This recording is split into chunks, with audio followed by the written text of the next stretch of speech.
നമ്മളുടെ ഓരോരുത്തരുടെയും ജീവിതത്തിൽ പ്രതീക്ഷിക്കാതെ ചിലരെത്തും. തുടക്കത്തിൽ അപരിചിതമായി തോന്നുന്നവർ പിന്നീട് നമ്മുടെ ലോകമായി തന്നെ മാറിയാലോ. അത്തരത്തിൽ പരസ്പരം അഫക്റ്റഡായി മാറിയ രണ്ടുപേരുടെ കഥ പറഞ്ഞ് 2025 പുറത്തിറങ്ങിയ മനോഹരമായ ഒരു പ്രണയകഥയാണ് അറഫ്ത ബൗണ്ട് ബൈ ഫെയ്ത്ത്. എപ്പിസോഡിൻ്റെ തുടക്കത്തിൽ ഒരു മഴയുള്ള രാത്രിയാണ് കാണിക്കുന്നത്. ഒരു പെൺകുട്ടി തൻ്റെ ഹസ്ബൻഡിനെ വലിച്ചഴിച്ച് ഒരു കുഴിയിലേക്ക് തള്ളിയിടുന്നു. എന്നിട്ട് അവൾ പൊട്ടിക്കരയാണ്. എന്താണ് കാര്യമെന്നൊന്നും കൂടുതൽ പറയുന്നില്ല. അവിടുന്ന് സീൻ കട്ട് ചെയ്ത് 187 ദിവസം മുൻപുള്ള ഒരു വൈകുന്നേരം. അതാ നോക്കൂ, ഒരു ബോട്ട് ചുട്ടിയിലൂടെ ഒരു സുന്ദരിയായ പെൺകുട്ടി ഓടി വരുന്നത് കണ്ടോ? അതാണ് നമ്മുടെ ഹീറോയിൻ മർജാൻ. ഒന്നും കൂടെ സൂക്ഷിച്ച് നോക്കിയാൽ മനസ്സിലാവും, വെറുതെ ഓടുകയല്ല, കുറേ പേരിട്ട് ഓടിക്കുകയാണ്. ഓടി അവൾ അവസാനം നേരെ കണ്ട ഒരു ബോട്ടിൽ ഒളിച്ചു കിടക്കുന്നു. ഇത് കാണാതെ പുറകെ ഓടി വന്ന മണ്ടന്മാരെ നോക്കി ഒന്ന് നെടുവീർപ്പിട്ട് കിടന്നപ്പോഴാണ് അത് സംഭവിച്ചത്. എന്താന്നല്ലേ, ഏതോ ഒരുത്തം വന്ന് ബോട്ട് സ്റ്റാർട്ടാക്കി. പുറകെ വന്ന ഗുണ്ടന്മാർ അവളെ കണ്ടെങ്കിലും നോക്കി നിൽക്കാൻ മാത്രമേ അവർക്ക് കഴിഞ്ഞുള്ളൂ. ഒരു വിധത്തിൽ രക്ഷപ്പെട്ടു എന്നോർത്ത് സമാധാനിച്ച് കിടന്നപ്പോൾ അത് അടുത്ത വള്ളി വെള്ള ഷൂസിട്ടും വന്തം വരുന്നു. പക്ഷെ ചത്ത പോലെ കിടന്നിട്ടും കാര്യം ഉണ്ടായിരുന്നില്ല. ലെവൻ്റെ കൊടിമരം പോലെ ഫ്രണ്ടിൽ വന്ന് നിൽക്കുന്നു. ഇന്നൊരു കുരുത്തം കെട്ട മീൻ വലയിൽ ചാടിയിട്ടുണ്ടല്ലോ. എടുത്ത വായിൽ ലെവൻ്റെ ഡയലോഗ്. നീ എന്തായി ബോട്ട് ചെയ്യുന്നത്? ചോദിക്കേണ്ട താമസം മർജാൻ ചാടി എഴുന്നേറ്റു.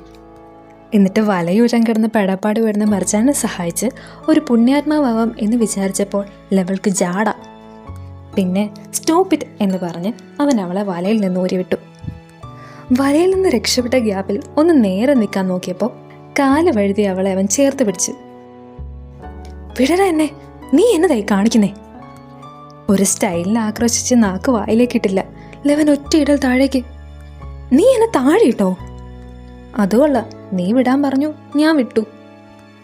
ഒരു കൂസലില്ലാത്തവൻ്റെ മറുപടി കേട്ട് പെരുവിരലിൽ നിന്ന് ദേഷ്യം ഇരച്ചു കയറി വന്നെങ്കിലും അവൾ ചാടി എഴുന്നേറ്റ് പറഞ്ഞു, വേഗം ബോട്ട് തിരിക്കൂ, എനിക്ക് പോകണം. പിന്നെ എനിക്ക് വേറെ ജോലിയുണ്ട് എന്ന് പറഞ്ഞ് പുച്ഛിച്ച് ലെവൻ അവിടെ നിന്ന് മുകളിലേക്ക് കയറി. പെട്ടെന്ന് അവൻ്റെ പോക്ക് കണ്ട് ടെൻഷനായ മർജാൻ നേരെ അവൻ്റെ പുറകെ വെച്ചു പിടിച്ചു. ഞാൻ നിന്നോടാ പറയുന്നത്, നിനക്ക് ചെവി കേൾക്കില്ലേ? ബോട്ട് തിരികെ. മുകളിൽ ചെന്ന് ബോട്ട് ഒന്നും കൂടെ കത്തിച്ച് കിടന്ന അവനോട് മർജാൻ പറഞ്ഞു, ഇല്ല, കേൾക്കത്തില്ല. നീ കളിക്കാതെ ബോട്ട് തിരികെ, എനിക്ക് തിരിച്ചു പോകണം, എൻ്റെ ഫാമിലി എന്നെ അന്വേഷിക്കും. ഇങ്ങനെ തൊള്ള തുറന്ന് പറഞ്ഞിട്ടും ഒരു മൈൻഡും ഇല്ലാതെ നിൽക്കുന്ന അവനെ കണ്ട് വേറെ വഴിയില്ലാതെ അവൾ ബോട്ടിൻ്റെ ഹാൻഡിൽ പിടിച്ച് തിരിച്ചു. എടി മാറി നിൽക്ക്. തിരിക്കടാ വണ്ടി, അല്ല ബോട്ട്. സഹി കേട്ട് അവൻ അവളെ പിടിച്ച് മാറ്റിക്കൊണ്ട് പറഞ്ഞു, ഞാനാണ് ഈ ബോട്ടിൻ്റെ ക്യാപ്റ്റൻ, അതുകൊണ്ട് ഞാൻ പറയുന്നത് ഇവിടെ നടക്കും, മനസ്സിലായോ നിനക്ക്? അതുകൊണ്ട് നിന്റെ ഫാമിലിയോട് കുറച്ച് വെയിറ്റ് ചെയ്യാൻ പറയും. അതേപോലെ ആരാ അവരെന്തിനാ നിന്റെ പുറകെ വരുന്നേ? നീ കൂടുതൽ കാര്യമൊന്നും അന്വേഷിക്കണ്ട മോളെ. നീ ഇപ്പോൾ നിൽക്കുന്നത് എൻ്റെ ബോട്ടിലാണ്. അല്ല, നിനക്കൊളിക്ക് എൻ്റെ ബോട്ട് മാത്രം അവിടെ കണ്ടുള്ളോ എന്ന് പറഞ്ഞ് ദേഷ്യപ്പെട്ടപ്പോൾ പിന്നെ അവൾ ഒന്നും മിണ്ടിയില്ല. തീരെ എത്തുന്നത് വരെ പിന്നാമ്പറം നിറഞ്ഞ് രണ്ടും രണ്ട് ധ്രുവങ്ങളിൽ ഒരൊറ്റ നിപ്പ് നിന്നു. അക്കരെ എത്തിയതും സ്വിച്ച് ഇട്ട പോലെ മറിച്ചാൻ സ്റ്റെപ്പ് ഇറങ്ങി താഴെ വന്നപ്പോഴാണ് അവൾ ആ തുണി എടുക്കാത്ത സത്യം തിരിച്ചറിഞ്ഞത്. അതായത് തൻ്റെ ഈ പൊക്കം വെച്ച് താഴെ ചാടി ഇറങ്ങാൻ കഴിയില്ല. പക്ഷെ പുറകെ വന്ന അവൻ ഇതൊന്നും മൈൻഡ് ചെയ്യാതെ താഴെ ഇറങ്ങി അവൻ്റെ പണി തുടർന്നു. ഇടയ്ക്ക് ഇടങ്ങണ്ടിട്ട് നോക്കിയപ്പോൾ മുകളിൽ നിന്ന് കഥകളി കാണിക്കുന്ന മർജാനെ കണ്ട് പാവം തോന്നി അവൻ അവളെ അവിടെ നിന്നും എടുത്തിറക്കി വിട്ടു. നിലത്ത് വെച്ച പാടെ കീ കൊടുത്ത പാവ പോലെ അവളൊരൊറ്റ ഓട്ടം. ആ ഓട്ടം കൃത്യമായി പുറകെ ഓടി വന്ന ബുദ്ധിമാനായ ഒരു ഗുണ്ടയുടെ മുന്നിൽ തന്നെ ചെന്ന് പെട്ടു. ആദ്യം അയാളെ കണ്ടൊന്ന് പതറിയെങ്കിലും പിന്നെ അവൾ ജീവനും കണ്ടൊരൊറ്റ ഓട്ടം. ഈ കലാപരിപാടികൾ പുറകിൽ നിന്ന് നമ്മുടെ കപ്പൽ മുതലാളിയും ശ്രദ്ധിക്കുന്നുണ്ടായിരുന്നു. ബൈ ദ വേ, ഇവൻ്റെ പേരാണ് ആദിഷ് ഖറാൻ, നമ്മുടെ ഹീറോ. അടുത്ത സീനിൽ മർജാൻ്റെ വീടാണ് കാണിക്കുന്നത്. ഈ വെകിളി പിടിച്ച് തേരാ പാര നടക്കുന്നതാണ് മർജാൻ്റെ തന്തപ്പടി ഹൈദർ ഇൽദ്രീൻ. സാറു ഭയങ്കര ടെൻഷനിലാണ്. അവർക്കെങ്ങനെ ധൈര്യം വന്നു ഈ ഹൈദറിൻ്റെ മകളെ കിഡ്നാപ്പ് ചെയ്യാൻ? എൻ്റെ കൊച്ചിനെന്തെങ്കിലും പറ്റിയാൽ എല്ലാത്തിനും കത്തിക്കും ഞാൻ. ഇതെല്ലാം കേട്ട് തലയ്ക്ക് കൈ കൊടുത്തിരിക്കുന്ന ഈ മുതലാണ് മർജാൻ്റെ സ്വന്തം മമ്മി നിർമിൻ. ഈ റോക്കറ്റ് പോലെ വരുന്ന ആളെ കണ്ടോ? ഇവളാണ് ഡെമറ്റ്, മർജാൻ്റെ ഒരേ ഒരു ബെസ്റ്റി. വന്നപാടെ ഡെമറ്റ് കയ്യിലിരുന്ന BP ഗുളിക എടുത്ത് നിർമിന് കൊടുക്കുന്നു. ഇത്രയും വൈകിയില്ല മോളെ, നീ ഇനി വീട്ടിൽ പൊക്കോ. ഇല്ല ആൻറ്റി, മർജാൻ വന്നിട്ട് ഞാൻ പോകുന്നുള്ളൂ. നിർമിനെ ആശ്വസിപ്പിക്കാനായി ഡെമറ്റ് എന്നിട്ട് എന്തൊക്കെയോ പറയുന്നു. അടുത്ത സീനിൽ ഒരു കാട്ടിക്കൂടെ ഓടുന്ന മർജാനെയാണ് കാണിക്കുന്നത്. പുറകെ തന്നെ ഗുണ്ടകളും ഉണ്ട്. ഓടി അവൾ അവസാനം ഒരു കടൽത്തിട്ടിൽ വന്ന് പെട്ടു. മുന്നിലേക്ക് നോക്കിയ കടൽ, പിന്നിലേക്ക് നോക്കിയ ഗുണ്ടകൾ. സബാഷ്. നീന്തൽ അറിയാത്തതുകൊണ്ട് തൊട്ടു പുറകിലുള്ള കടലിലേക്കും തൻ്റെ അടുത്തേക്ക് നീങ്ങി നീങ്ങി വരുന്ന ഗുണ്ടയിലേക്ക് മാറി മാറി നോക്കി അവൾ ഒരുപാട് അലറി. പക്ഷെ അവളുടെ കരച്ചിൽ ആരും കേട്ടില്ല. ഈ മർദ്ദയുടെ കയ്യിൽ പെടുന്നതിലും ഭേദം കടലിൽ ചാടി വല്ല തിമിംഗലവും കടിച്ച് മരിക്കുന്നതാണ് നല്ലതെന്ന് മനസ്സിലാക്കി കണ്ണടച്ച് റെഡി 1 2 3 സ്റ്റാർട്ട് മനസ്സിലെണ്ണിക്കൊണ്ട് നിൽക്കുന്ന മർജാനെ കാണിച്ച് സീൻ കട്ട് ചെയ്ത് അടുത്ത സീനിൽ വീണ്ടും മർജാൻ്റെ വീട് കാണിക്കുന്നു. ഹാളിലേക്ക് പുതുതായി കടന്നു വരുന്ന ഈ 2 ഭടന്മാരിൽ ബ്ലൂ കോട്ടിട്ടവൻ നെസർ, ഡെമറ്റിൻ്റെ സ്വന്തം പൊന്നാങ്ങള. ഇപ്പുറത്ത് ഇതെല്ലാം ഒപ്പിച്ച് വെച്ച് നല്ലവനായ ഉണ്ണി മുറാദ്, മർച്ചാൻ്റെ ചേട്ടനാണ്. വന്ന് കയറിയ പാടെ ഡെമറ്റ് മർച്ചാനെ പറ്റി വല്ല വിവരവും കിട്ടിയോ എന്ന് ചോദിക്കുന്നു. ഇതുവരെ ഒന്നും കിട്ടിയിട്ടില്ല, പക്ഷെ പോലീസ് അന്വേഷിക്കുന്നുണ്ട്. പിന്നെ എൻ്റെ ആളുകളും ഉണ്ട്, നിങ്ങളൊന്നും കൊണ്ടും ടെൻഷൻ ആവണ്ട എന്ന് പറഞ്ഞ് തീരുന്നതിന് മുന്നേ കൊടുത്തു ഹൈദർ മുറാദിൻ്റെ കരണം നോക്കിയ ഒരെണ്ണം. നീ ഒരൊറ്റ ഒരുത്തനുണ്ടാക്കി വെച്ച പ്രശ്നമായത്. നിന്നോട് ആര് പറഞ്ഞു എന്നോട് ചോദിക്കാതെ ആ ലോൺ ഷാർക്കിൻ്റെ കയ്യിൽ നിന്ന് പണം മേടിക്കാൻ? കൊങ്ങയ്ക്ക് പിടിച്ച കൈ ഒന്നയഞ്ഞ ഗ്യാപ്പിൽ മുറാത്ത് പറഞ്ഞു, സോറി അപ്പ, എന്നോട് ക്ഷമിക്കണം. ഇങ്ങനെയൊക്കെ ആകുമെന്ന് ഞാൻ വിചാരിച്ചില്ല. എടാ ചക്ക, എൻ്റെ കൊച്ചിനെന്തെങ്കിലും പറ്റിയാലുണ്ടല്ലോ, നാളെ 2 അടക്കം ഇവിടെ നടക്കും. ഈ കയ്യാങ്കളിയുടെ ഇടയ്ക്ക് നിന്ന് പെട്ടെന്ന് നെസ്ർ ഹൈദറിനെ പിടിച്ചു മാറ്റി. അങ്കിൾ, പറയുന്നുണ്ടെന്ന് തോന്നരുത്. നിങ്ങൾ ചെയ്തത് ഭയങ്കര മണ്ടത്തരമായിപ്പോയി. ഞാൻ തന്ന ഓഫർ അപ്പോഴേ അക്സെപ്റ്റ് ചെയ്തിരുന്നെങ്കിൽ ഇത് വല്ല ഉണ്ടാകുമായിരുന്നോ? നെസറിൻ്റെ ഈ ചോദ്യത്തിന് പരക്കം പാഞ്ഞുള്ള ഹൈദറിൻ്റെ നോട്ടം കണ്ട് നിർമ്മിനടക്കി കയറി. ഞാൻ ഇങ്ങനോട് പറഞ്ഞതാ മോനെ, പക്ഷെ ഇങ്ങനെ കേൾക്കണ്ടേ?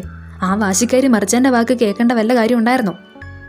ശരി ശരി, ഞാൻ അവളുമായിട്ട് ഒന്നുകൂടെ സംസാരിക്കാം എന്ന് പറഞ്ഞു നിൽക്കുന്ന ഹൈദറിനെ കാണിച്ച് സീൻ കട്ട് ചെയ്ത് അടുത്ത സീനിൽ തൻ്റെ മരണം കാത്തു നിൽക്കുന്ന മർജാനെ കാണിക്കുന്നു.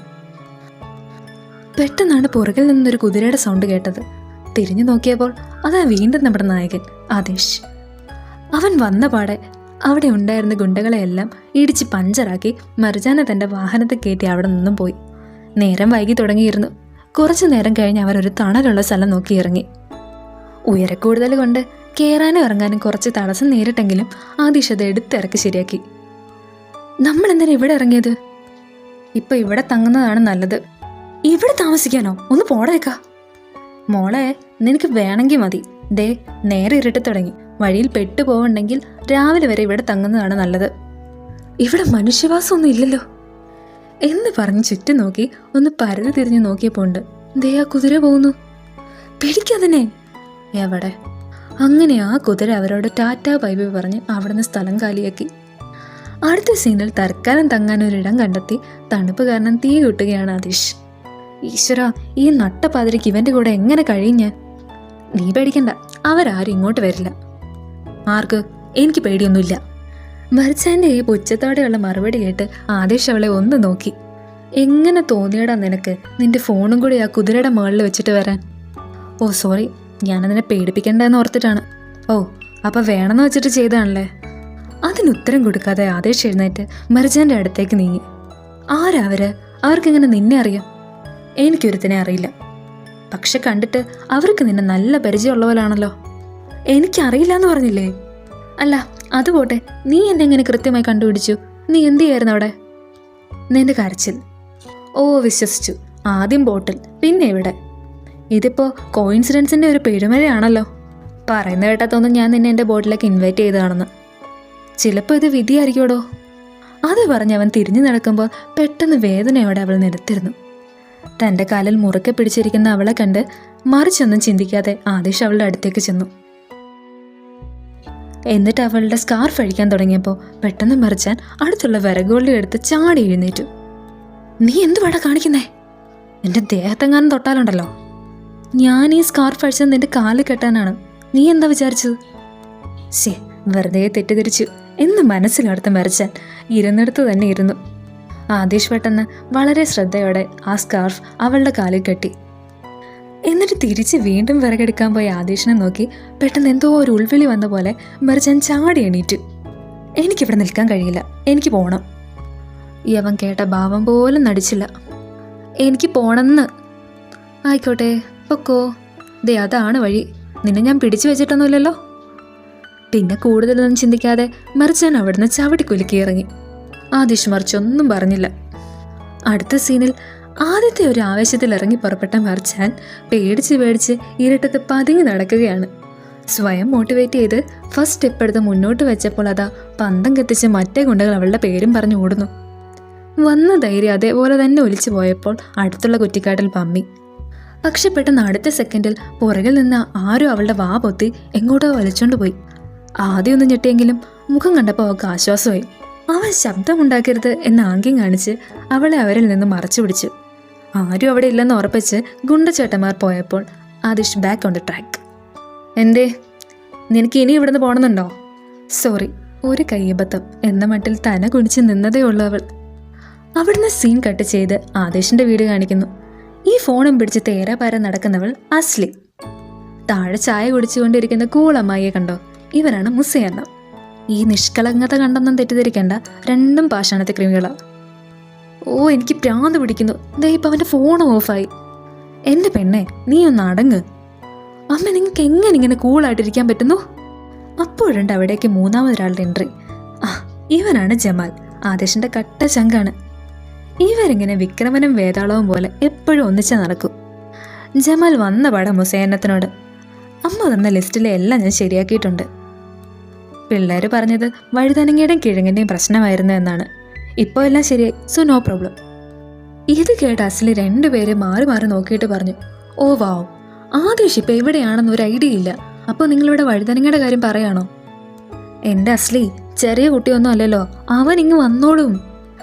ആക്ച്വലി ഇവക്ക് ആദേശിനോട് മുടിഞ്ഞ പ്രേമമാണ്. Not the point, one side ആണ് കേട്ടോ. അതിപ്പോൾ ഈ ചാട്ടം കാണുമ്പോൾ തന്നെ മനസ്സിലായി കാണില്ലേ? അടുത്ത സീനിൽ തീ കാഞ്ഞുകൊണ്ടിരിക്കുന്ന ആദേശിനെ കാണിക്കുന്നു. ഒന്ന് തിരിഞ്ഞു നോക്കിയപ്പോൾ അവിടെ ആത്മാഭിമാനം കോരി ഒഴിച്ച് തണുത്ത് വിറച്ചിരിക്കുന്ന മർജാനെ കണ്ടു. അവളുടെ മുഖത്തെ ടെൻഷൻ മനസ്സിലാക്കി ആദേശ് അവൾക്കൊരു സീറ്റ് നീക്കിയിട്ട് കൊടുത്തു. ഞാൻ നിന്നെ തെറ്റിദ്ധരിച്ചത് സോറി, പിന്നെ താങ്ക് യു. എന്തിന്? നീ എനിക്ക് വേണ്ടി അത്രയും വലിയ റിസ്ക് എടുത്തില്ലേ? നീ കൂടുതലൊന്നും ചിന്തിച്ചു കൂട്ടണ്ട. നിന്റെ സ്ഥാനത്ത് വേറെ ആരാണെങ്കിലും ഞാൻ അങ്ങനെ ചെയ്യൂ. ഇത് കേട്ട് ദേഷ്യം വന്ന മറിച്ചാൻ മനസ്സിന് അവനെ നല്ല ചീത്ത വിളിച്ചു. അതിനുശേഷം അവർ രണ്ടും കുറേ ഇരുന്ന് സംസാരിക്കുന്നു. ശരി, നിന്റെ പേരെന്താ? ആദേശ്. തുർക്കിഷിൽ ആദേശ് എന്ന പേരിന് തീ എന്നാണ് അർത്ഥം. എൻ്റെ പേര് മർ. അത് മുഴുവിപ്പിക്കാൻ പോലും സമ്മതിക്കാതെ അവൻ ഇടയ്ക്കേറി പറഞ്ഞു, എനിക്ക് നിന്റെ പേരറിയാൻ യാതൊരു താല്പര്യമില്ല. മൊരടൻ. ഹാ, ഇപ്പം എൻ്റെ ഫാമിലി എന്നെ അന്വേഷിച്ച് ഒരുപാട് മടുത്ത് കാണും, പ്രത്യേകിച്ച് എൻ്റെ അച്ഛൻ. അങ്ങേരിപ്പം ഇസ്താംബുളിൽ മുഴുവൻ കലക്കി കാണും. മറിച്ചാൻ അവളുടെ അച്ഛനെക്കുറിച്ച് പറയുമ്പോൾ പെട്ടെന്ന് ആദേശിൻ്റെ മുഖം കറുത്തു. നിന്റെ ഫാമിലിയിൽ ആരൊക്കെയുണ്ട് എന്ന് മറിച്ചാൻ്റെ ചോദ്യം മുഴുവൻ കേൾക്കാൻ പോലും നിൽക്കാതെ ദേഷ്യപ്പെട്ട ആദേശ് അവിടെ നിന്ന് എഴുന്നേറ്റ് പോയി. നീ ഉറങ്ങാൻ പോവാണോ? കുറച്ചു നേരം ആ വായ നടക്കാമോ? എന്നിട്ട് വേണം നീ കിടന്നോ? ഒരിക്കലുമില്ല. ആയിക്കോട്ടെ. ഈ കാലമാറിൻ്റെ കൂടെ വന്ന് പെട്ടുപോയല്ലോ, എൻ്റെ വിധി. എന്തേലും പറഞ്ഞായിരുന്നോ? ഇല്ലല്ലോ. പിറ്റേ ദിവസം രാവിലെ നല്ല സുഖമായി തണുത്ത് വിറച്ച് കിടന്നുറങ്ങുന്ന മർജാനെ കാണിക്കുന്നു. അത് കണ്ട ആദേശ് ഒരു പുതുപെടുത്ത് അവളെ പുതപ്പിച്ചു. കുറച്ചു നേരം അവളെ അങ്ങനെ നോക്കി നിൽക്കുമ്പോൾ പതിയെ അവൾ കണ്ണു തുറക്കുന്നതറിഞ്ഞ് അവൻ നൈസായി നോട്ടം മാറ്റുന്നു. പിന്നെ അവൾ വേഗം ഇറങ്ങി പുറത്തേക്കുള്ള വഴി അന്വേഷിച്ച് നടന്നപ്പോൾ ദാ ഇന്നലെ അവരുടെ ടാറ്റാ ബേബി പറഞ്ഞ കുതിര നേരെ അവരുടെ ഫ്രണ്ടിൽ നിൽക്കുന്നു. നോക്കൂ, ദേ നമ്മുടെ കുതിര. എന്താ അവൻ്റെ പേര്? ഗോൾഗി.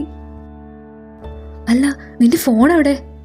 ആദേശിൻ്റെ കയ്യിൽ നിന്ന് ഫോൺ മേടിച്ച് ഹൈദറിനെ വിളിച്ച് അവൾക്ക് കുഴപ്പമൊന്നുമില്ല എന്നും സേഫ് ആണെന്നും ഇപ്പോൾ ഇടുന്ന ലൊക്കേഷനിലേക്ക് വരണമെന്നും പറയുന്നു. പറഞ്ഞതിൽ നേരത്തെ ഹൈദർ എത്തി. കൂടെ നെസറും ഉണ്ട്. ദേ, പറഞ്ഞ സ്ഥലം കറക്റ്റ് ആണല്ലോ അല്ലേ? എന്തേ അവർ എന്ന് പറഞ്ഞ് നാക്ക് വായിലോട്ടിട്ടപ്പോഴേക്കും രണ്ടുപേരും എത്തി. ഹൈദറിൻ്റെ മോന്ത കണ്ട് ആദേശിൻ്റെ മുഖത്ത് വരുന്ന ഭാവമാറ്റം നെസറും ശ്രദ്ധിക്കുന്നു. പെട്ടെന്ന് നോർമലായി നിൽക്കുന്ന ആദേശിൻ്റെ അടുത്തേക്ക് നന്ദി പറയാൻ ഹൈദർ ചെന്നു. എൻ്റെ മകളെ രക്ഷിച്ചതിൽ ഒരുപാട് നന്ദിയുണ്ട്. നിന്നെ എനിക്ക് ഒരുപാട് ഇഷ്ടമായി. നന്ദിയൊന്നും പറയണ്ട.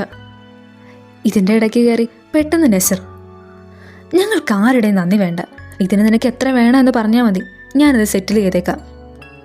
ഒരു താങ്ക്സിൽ നിർത്തുന്നില്ല, മറിച്ചൊന്നും പറയരുത്. ഞാനൊരു അഡ്രസ്സും ടൈമും അയക്കാം. നീയും നിൻ്റെ ഫാമിലിയും എന്തായാലും വരണം. ഹൈദറിൻ്റെ ഈ ഡയലോഗ് കേട്ട് പ്ലിങ് ആയി നിൽക്കുന്ന നെസർ തൊട്ടടുത്ത് തന്നെ നിൽപ്പുണ്ട്. അടുത്ത സീനിൽ മർജാൻ്റെ വീടാണ് കാണിക്കുന്നത്. മോളെ കണ്ട് ഓടിച്ചാടി നെർമിൻ മർജാനെ കെട്ടിപ്പിടിക്കുന്നു. മുറാദൻ്റെ മറ്റും സൈഡിൽ തന്നെയുണ്ട്. ആദിഷിൻ്റെ വീട്ടിലും ഇത് തന്നെ ഗതി. സ്നേഹപ്രകടനമൊക്കെ കഴിഞ്ഞ് അവൻ പറഞ്ഞു, ഇന്ന് കുറേ കാലം കൂടി ഹൈദറിനെ കണ്ടു. അയാൾ നമ്മളെ ഇന്ന് ഡിന്നറിന് ക്ഷണിച്ചിട്ടുണ്ട്.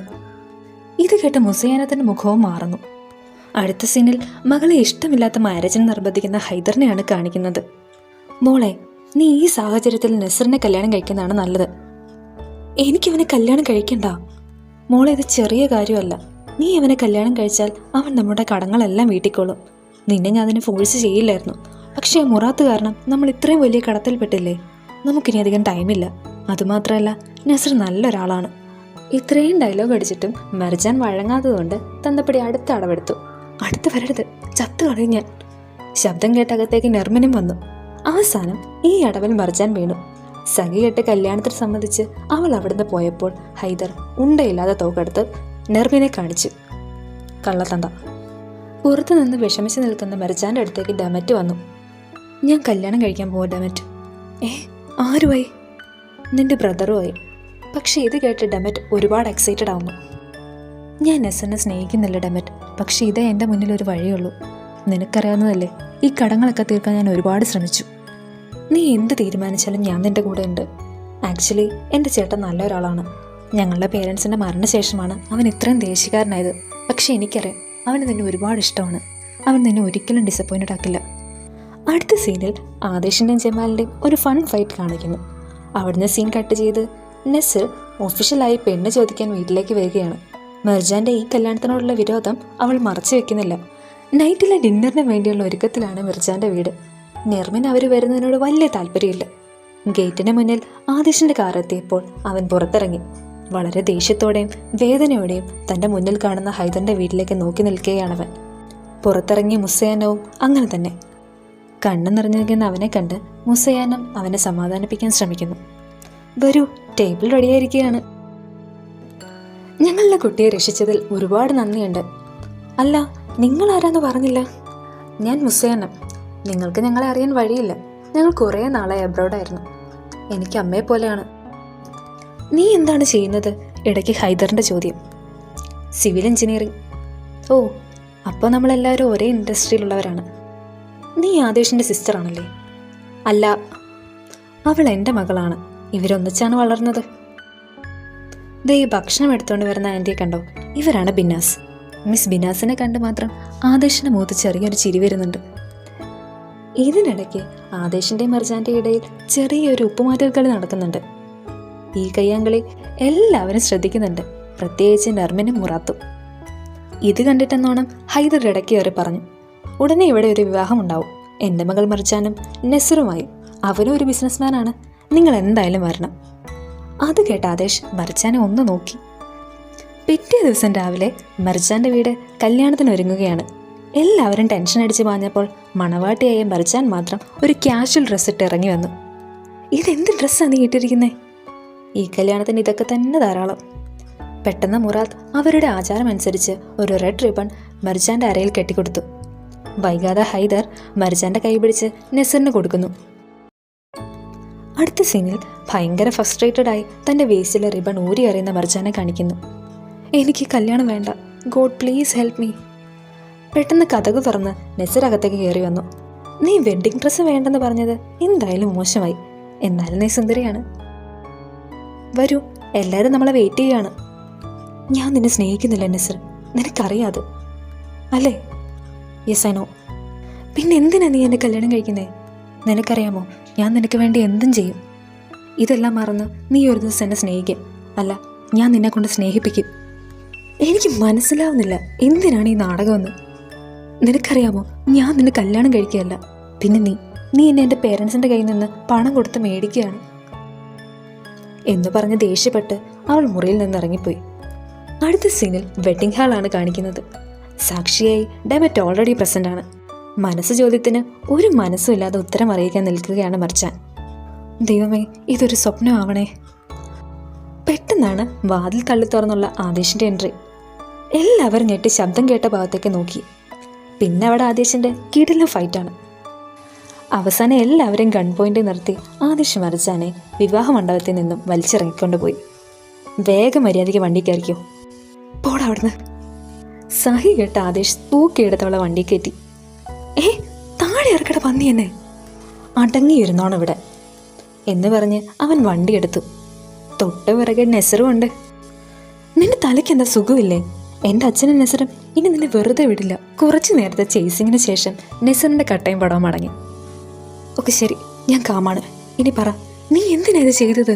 നിനക്ക് ശരിക്കും അവനെ കല്യാണം കഴിക്കാൻ ഇഷ്ടമായിരുന്നോ? ഓ, എനിക്കിഷ്ടമാണെങ്കിലും അല്ലെങ്കിൽ അത് ചോദിക്കാൻ നീ ആരാ? ആർക്കറിയാം ഞാൻ നിന്റെ നാശത്തിനാണോ നല്ലതിനാണോ എന്ന്. പക്ഷെ എനിക്കറിയാം നിനക്ക് അവനെ ഇഷ്ടമല്ല എന്ന്. അതെങ്ങനെ നിനക്കറിയാം? നിന്റെ കണ്ണുകൾ അത് പറയുന്നുണ്ട്. അതുകൊണ്ടാ ഇപ്പൊ നിനക്ക് മുന്നിൽ ഇങ്ങനെ ഒരു ഓഫർ ഞാൻ വെക്കുന്നത്. എന്ത് ഓഫർ? അതറിയണമെങ്കിൽ വേഗം വണ്ടി കയറ്. തൻ്റെ ജീവിതത്തിൽ നടക്കുന്നത് എന്താണെന്നറിയാതെ മെർച്ചൻ്റെ കണ്ണ് നിറയുകയാണ്. ഇത് കണ്ട് അവളെ ആശ്വസിപ്പിക്കണമെന്നുണ്ടായിട്ടും ആദിഷ് അത് ചെയ്യുന്നില്ല. അടുത്ത സീനിൽ കല്യാണ ദിവസം അടിച്ചുകൊണ്ട് പോയ തൻ്റെ മകളെയും കൊണ്ട് ലെവൻ വീട്ടിൽ കയറി വരുന്നത് കണ്ട് ആദ്യം ഹൈദറിൻ്റെ കൺട്രോൾ പോകുന്നു. ഡാഡി, ഞാൻ നിങ്ങൾക്കൊരു ഓഫർ തരാം. നിങ്ങൾക്ക് നിങ്ങളുടെ ഫാമിലീനെ പ്രൊട്ടക്റ്റ് ചെയ്യണമെങ്കിൽ ഞാൻ പറയുന്നത് കേൾക്ക്.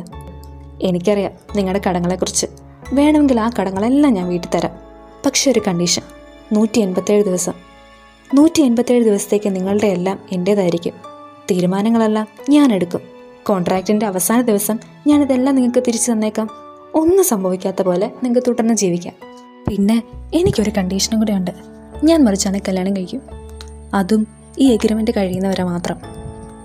ഇത് കേട്ട് എല്ലാവരും വണ്ടറടിച്ച് നിൽക്കുകയാണ്. മറിച്ചാൻ്റെ കിളി ആ ദേശം വിട്ടേ പോയി. ഇത്രയും പറഞ്ഞ് അവൻ അവിടെ നിന്നും ഇറങ്ങി. ഇപ്പോഴാണ് നമുക്കും മനസ്സിലാവുന്നത് മെർച്ചാൻ്റെ കിഡ്നാപ്പിങ്ങിന് പിന്നിലും ഇവൻ തന്നെയായിരുന്നുവെന്ന്. നീതിക്ക് വേണ്ടി പരിശ്രമിക്കുമ്പോൾ ഉള്ളിലെ നന്മയും ചിലപ്പോൾ കെട്ടുപോകും. ജീവിതം തന്നെ അന്ധകാരത്തിൽപ്പെട്ടു. എല്ലാം ഇരുട്ടിൽ, സമയം പോലും. പക്ഷെ നീതിയുടെ ചക്രം ഇപ്പോൾ തിരിഞ്ഞിരിക്കുന്നു. എൻ്റെ കാത്തിരിപ്പിൽ സമയം തോറ്റു. ഇപ്പോൾ ഉള്ളിൽ പക മാത്രം.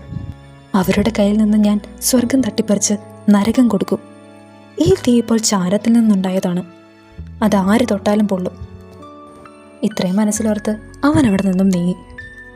ഇത്രയും കാണിച്ച് ഇന്നത്തെ എപ്പിസോഡ് അവസാനിക്കുകയാണ്. ഒരു പുതിയ എപ്പിസോഡുമായി നാളെ കാണാം. അതുവരെ കൂടെ ഉണ്ടായിരുന്നത് ആർജി അന്നക്കുട്ടി.